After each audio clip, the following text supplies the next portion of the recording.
Once pulled away from the scene of war, Ralph and Mariatu Kamara realize that they are no longer the people they once were. Ralph's savior is presented in the form of a naval officer who takes responsibility for the boys.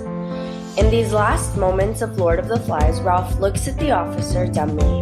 The tears begin to flow, and sobs shake him.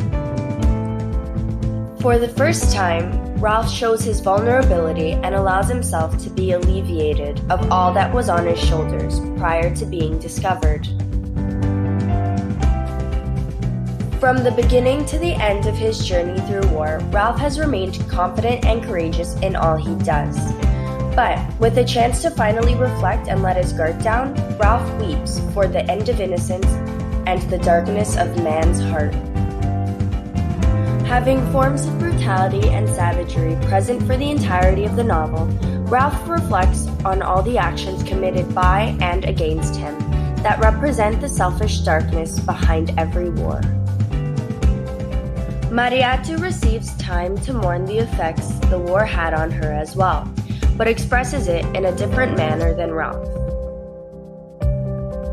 Being separated from her family and losing her hands, Mariatu is left to struggle alone until she reunites with her family at a later date. Soon after the reunion, Mariatu discovers that she is pregnant with the child of her rapist and must, once again, mature beyond what should be reasonable for her age.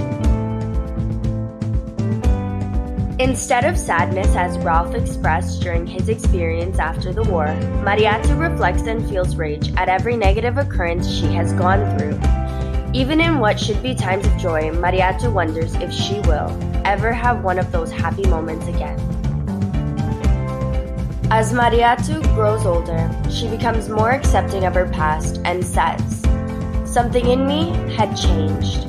I knew now that I could look forward and back without any regrets at the same time."